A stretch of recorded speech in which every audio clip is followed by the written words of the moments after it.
반갑습니다. 제가 오늘 이 설교를 부탁받고 좀 고민을 했는데요. 특별히 이렇게 보니까 지금 그 나이가 좀 있으신 분들이 좀 보이십니다. 지금 나이 있으신 분들이 다 교수님들 아니시죠? 예, 그렇죠? 예, 제가 42살에 신학교 갔습니다. 예, 42살에 신학교 가서 신학 공부하고 그리고 분명히 이 나이에 나를 써줄 곳이 없을 거다 생각했는데 하나님께서는 다 써주시더라고요. 특별히 오늘 이 자리에 계신 분들 중에서 젊은 분들은 알아서 은혜 받으시고요. 40 넘으신 분들에게 주님의 큰 은혜가 있기를 우리 주 예수 그리스도의 이름으로 축원합니다. 좋습니다. 아주. 나이가 들어서 공부하니까 굉장히 힘든 게 많더라고요. 뭐 기억력이 딸리니까 공부도 따라가기도 힘들고. 이제 제가 그 함께하는 교회를 섬긴 지 3년밖에 되지 않았습니다. 초짜 목사인데 이 설교 준비하는 게 또 힘들더라고요. 이 부목사로 있을 때는 일주일에 한 번도 할까 말까 했는데 이게 뭐 일주일에 여러 번 해야 되잖아요. 설교 준비를 이렇게 하면서 겪었던 이야기 하나를 여러분들하고 좀 나누고 싶어요. 우리가 알아야 되는 것. 제가 설교 준비를 할 때 가장 저를 방해하는 사람이 누구일 것 같으세요? 제 아이들은 나이가 많습니다. 저예요, 저. 설교 준비를 할 때 가장 저를 방해하는 것은 바로 저입니다. 오늘 본문에는 우리가 잘 아는 니고데모와 아리마대 요셉이라고 하는 두 사람이 등장을 합니다. 우리가 대부분 잘 알지요. 특히 니고데모는 많이들 아주 유명한 사람으로 많이 알고 있습니다. 예수님께 요한복음 3장에 보시게 되면 예수님께 찾아와서 질문했던 당신은 하나님이 보내신 선생님입니다 라고 했었고, 그리고 그 이후에도 예수님을 벌하자라는 공의회의 모임에서 너희는 어떻게 너희 멋대로 율법에 의하지 않고 사람을 그렇게 할 수 있느냐라고 해서 예수님을 감싸기도 했고, 그리고 오늘 지금 본문으로 읽었다시피 예수님이 죽으신 이후에 모략과 침향 많은 얼만큼인지 모르겠습니다만 굉장히 많은 양을 가지고 와서 예수님의 장례를 도왔던 사람입니다. 그러다 보니까 우리가 이 니고데모에 대해서는 굉장히 잘 알아요. 근데 그만큼 아리마대 요셉에 대해서는 우리가 많이 아는 것 같지는 않습니다. 그렇죠? 근데 우리가요, 니고데모에 대해서 인터넷에 나와 있는 이야기들을 찾아보면은요, 니고데모에 대해서 대부분 뭐라고 이야기하냐면은 그 니고데모가 처음에 예수님께 나와서 질문을 했는데 예수님이 거듭나야 된다라고 말씀하시는데 그 말뜻을 못 알아들어서 좀 이렇게 혼돈하고 그런 과정을 통해서 그 니고데모가 변화받았다. 우리는 그렇게 결론으로 가버려요. 그 근거를 우리는 어디에 둡니까?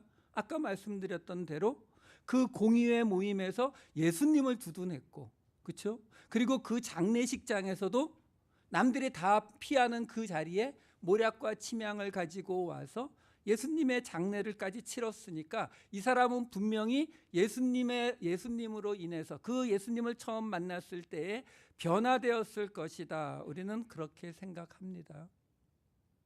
그런데요, 사실 이 니고데모라고 하는 사람은 요한복음에만 나오는 사람입니다. 다른 복음서에는 전혀 나오지 않습니다. 거기에 비해서 지금 비교가 되고 있는 이 아리마대 요셉은 마태, 마가, 누가, 요한복음 4복음서에 다 나와요. 뭐 다 나온다고 하는 게 뭐 꼭 그렇다고 해서 그 사람이 더 낫다라는 우리가 평가를 내릴 수는 없지요.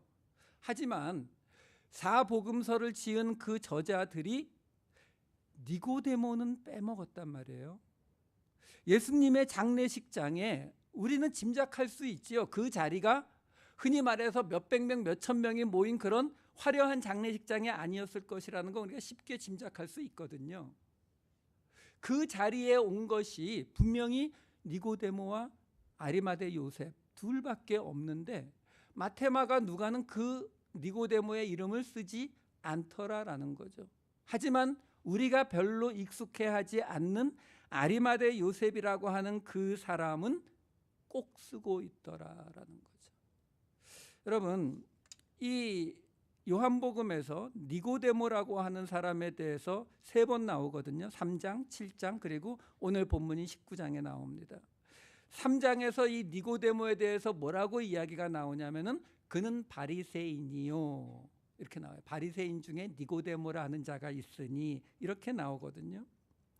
여러분, 근데 여기서 우리가 하나 아셔야 되는 게 이 사람을 바리새인이다라고 성경이 말해주고 있다라는 사실이에요. 근데 바리새인이라는 사람이 어떤 사람을 바리새인이라고 부르냐면은, 유대 역사를 보시게 되면은요, BC 586년에 일찌감치 망하고 나서 한참 지난 다음에 예수님 오시기 한 150년 전쯤에 유명한 마카비 혁명이라는 혁명이 일어납니다. 그 혁명으로 하스모니안 왕조라는 왕조가 세워지거든요. 근데 그 왕조가 처음엔 좋았는데 뒤로 가면서 타락하면서 어디로 갔냐면 바로 헬라 문화, 그리스 문화를 앞장서서 받아들이는 일을 벌여요.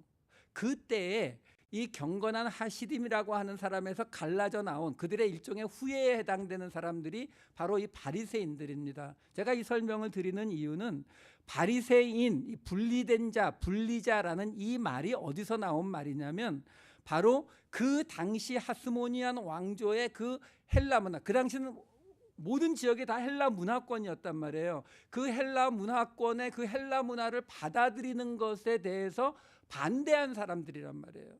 그게 바리새인들의 시작이에요. 제가 이 설명을 드리는 이유가 뭐냐면 여기에 나오는 이 니고데모라고 하는 이 이름 때문에 그래요. 이 니고데모라는 이름은 헬라 이름이에요. 그것도 니키, 우리 나이키라고 주로 읽죠. 승리라는 거하고 데모는 사람, 피플이란 뜻이거든요. 그러니까 니고데모 하면 어떻게 됩니까? 인간의 승리, 사람의 승리라는 말이에요.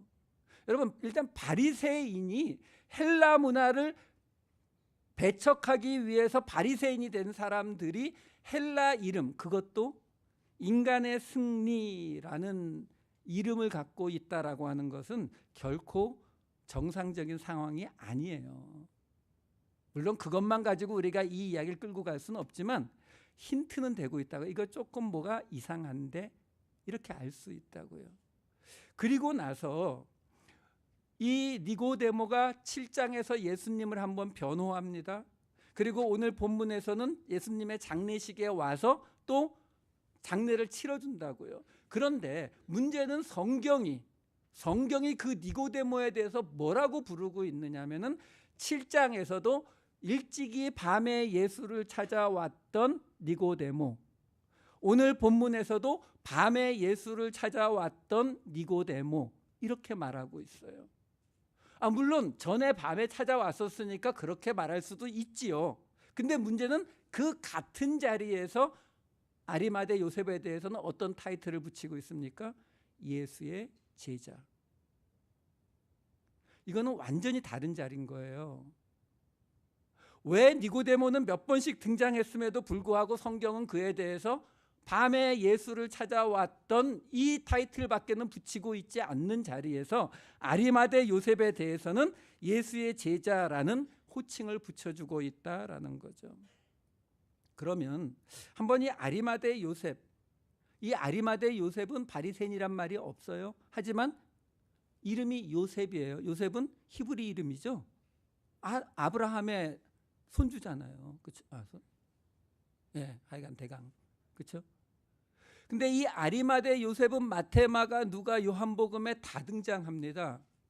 다 등장하는데 이 사람의 타이틀을 성경이 뭐라고 이야기하고 있느냐면은 이렇게 나옵니다. 마태복음에서는 제가 찾아온 거 짤막하게 읽어드릴게요. 마태복음 27장 57절에 이렇게 나와요. 저물었을 때에 아리마대의 부자 요셉이라 하는 사람이 왔으니 그도 예수의 제자라. 마가복음 15장 43절입니다. 아리마대 사람 요셉이 와서 당돌이 빌라도에게 들어가 예수의 시체를 달라 하니 이 사람은 존경받고 공회원이며 하나님의 나라를 기다리는 자라. 누가복음은 더 심해요. 23장 50절 51절.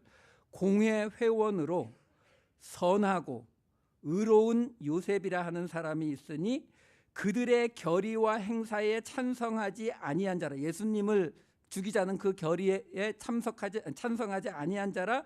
그는 유대인의 동네 아리마대 사람이요 하나님의 나라를 기다리는 자라. 여러분, 지금 이 마태, 마가, 누가복음에서 아리마대 요셉이라고 하는 사람의 호칭에 붙은 이 형용사들을 보시게 되면 선하죠, 의롭죠, 하나님의 나라를 기다리는 자죠, 예수님을 죽이려 한 결의에 참석하지 않은 사람이죠, 예수의 제자죠. 사실요, 복음서에 등장한, 아니 구약까지 통틀어도 저는 이 정도의 찬사를 받는 성경의 인물을 거의 알지 못해요. 그런데 재밌는 건 우리는 아리마대 요셉은 잘 알지 못해요. 우리는 니고데모에 대해서는 잘 알지만 우리는 이 니고데모를 포기하지를 못합니다. 왜? 그 니고데모가 우리의 어떤 부분을 건드려주는 부분이 있기 때문에 그래요. 어떤 부분이요? 바로 우리가 가지고 있는 윤리와 도덕이요. 얼마나 의리가 있어요. 예수님 밤에 한번 찾아와서 이야기를 나눈 것뿐이죠. 여러분, 그 요한복음 3장 읽어보시면 전체적으로 예수님이 꾸짖는 분위기거든요. 너는 이스라엘의 선생이면서 그것도 알지 못하느냐? 이렇게 나온다고요. 그럼에도 불구하고 그는 예수님을 변호했고 마지막 예수님의 가시는 길 장례식을 도왔기 때문에 우리는 거기에 꽂혀요. 여러분, 우리가 성경을 보실 때 우리가 가장 조심해야 되는 것이 이거예요. 왜?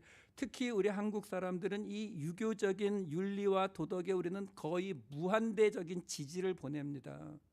그러니까 성경을 설교 준비를 하겠다고 성경책을 보고 말씀을 이렇게 읽다가 그 말씀 속에서 착하고 충성하고 효도하고 이런 윤리적이고 도덕적인 이야기가 나오면 거기 탁 꽂혀버려요.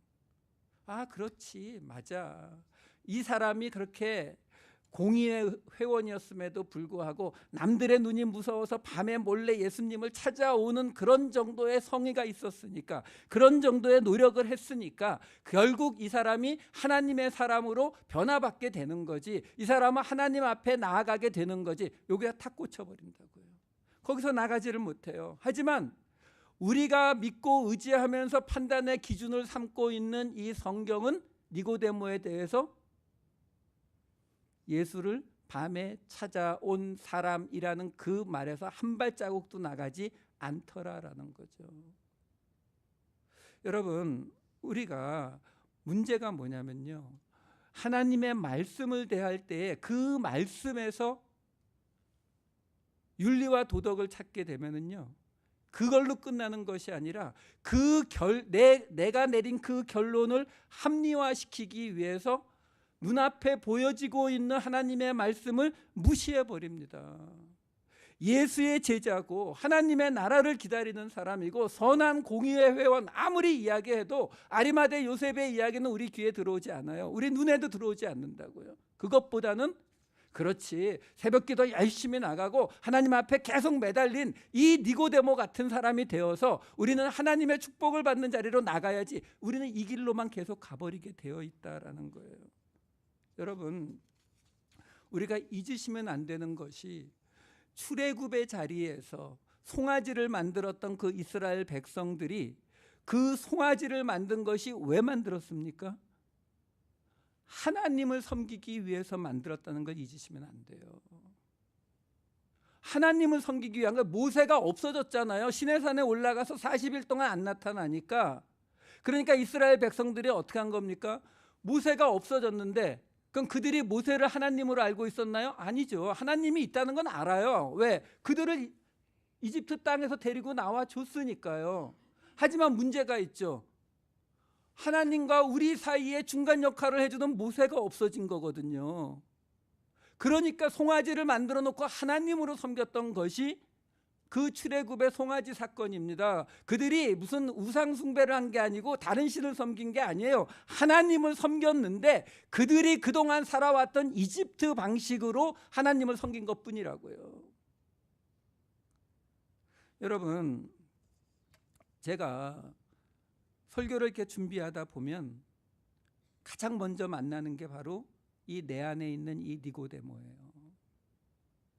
말씀을 보다 보면 그 말씀 속에서 가장 먼저 딱 눈에 들어와요. 아, 이거는 이렇게 설교하면 되겠구나. 풀어나가다 보면 뒤에 있는 성경 말씀하고 안 맞습니다. 지금 이 자리에 계신 모든 분들 사역자가 되실 생각으로, 말씀을 전하는 자가 되실 생각으로 이 자리에 앉아 계신 거잖아요. 그렇다면요, 이 말씀을 보는 그 자리가 바로 영적 전쟁의 자리인 걸 믿으시기 바라요. 이 자리에서 내 안에 니고데모로 가느냐, 하나님의 말씀이 말하는 대로 아리마대 요셉이 어떤 사람인지를 찾아가느냐, 이 선택만이 우리 앞에 놓여 있다라는 것입니다. 우리가 말씀을 전해야 될 우리가 여기에서 니고데모로 가게 되면 그 다음은 아무리 우리가 현장에 나가서 뜨겁게 기도하고 싸워봐야 소용이 없어요. 우리 손에 쥐어진 믿음의 칼이 뭡니까? 믿음의 검이 뭐예요? 말씀이잖아요. 근데 그 말씀을 거꾸로 쥐고 있는 거거든요. 여러분, 우리 모두는 바로 이 니고데모의 자리에서 어디로요? 아리마대 요셉의 자리로 가고 있는 거예요. 꼭 말씀을 준비하고 말씀을 전해야 될 우리뿐만이 아니라 온라인으로 이 방송을 보시는 모든 분들도 마찬가지고 모든 성도님들도 마찬가지인 거예요. 우리의 싸움은 바로 니고데모에서 아리마대 요셉으로 가는 겁니다. 말씀을 대하실 때에 내가 가지고 있는 생각, 내가 가지고 있는 내 기준적인 어떤 상식, 이것을 가지고 말씀을 대하지 마시고 말씀으로만 말씀을 대하시기를 바랍니다. 그러실 때에 우리도 하나님의 그 깊은 말씀의 세계 속에 들어가고 우리를 통해서 그 하나님의 말씀을 듣는 자들에게 하나님의 나라를 전할 수 있는 우리 모두가 될 것입니다. 기도하시겠습니다. 사랑의 많으신 아버지 하나님, 저희들 부족함에도 주의 말씀을 맡은 자로 불러주시니 감사를 드립니다. 하나님, 저희들 하나님의 말씀을 대할 때 하나님, 살아계신 하나님을 대하듯 대하게 하여 주시옵소서. 내 생각, 내 방식으로 하나님의 말씀을 가져갈 것이 아니라 하나님의 뜻대로 내가 따라갈 수 있는 우리 모두가 되게 하여 주시옵소서. 그래서 하나님의 말씀을 내 말씀으로 바꾸려는 이 2018년의 선악과의 자리를 떠나게 하시고 우리로 온전히 십자가를 통해서만 말씀을 바라보는 그 축복이 우리 모두에게 임하게 하여 주시옵소서. 감사드렸고 이 모든 말씀 우리 주 예수 그리스도의 이름으로 기도하옵나이다. 아멘.